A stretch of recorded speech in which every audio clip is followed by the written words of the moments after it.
How is child support assigned and calculated in New York State? Child support is pursuant to the Child Support Standards Act. So one first has to calculate both parties' incomes.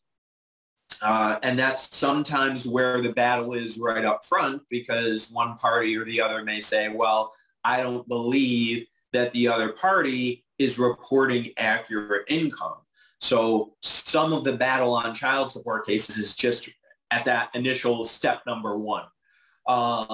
But presumptively in the Child Support Standards Act, one determines each party's incomes, then adds those incomes together to arrive at combined parental income. There's a couple of deductions that come out of the parties' incomes for child support calculation purposes, and that is FICA, which is Social Security and Medicare tax, and then if the parties are paying either Yonkers income tax or New York City income tax, those also get deducted from income. And those deductions from gross income arrives at what for child support purposes is called adjusted gross income. So it's that adjusted gross income that is then combined to arrive at combined parental income.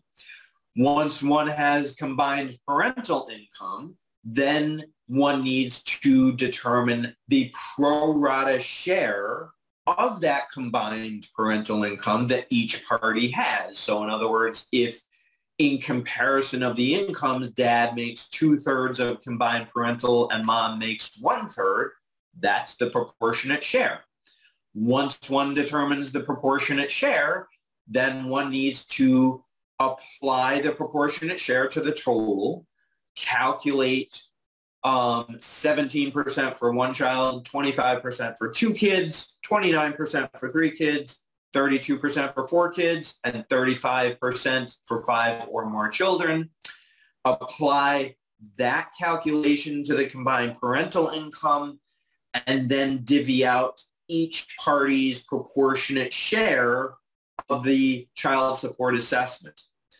Once one determines that amount, then it's only the non-custodial parent that actually pays child support. So under New York state law, there is no such thing as the custodial parent in turn paying basic child support to the non-custodial parent.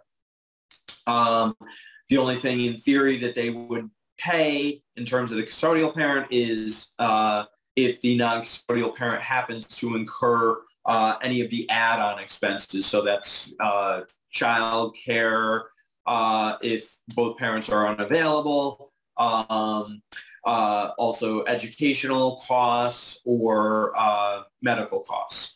But that's basically, in sum and substance, how the basic calculations work, with a proviso that at any step in the way, there can be a contest on any one of those things.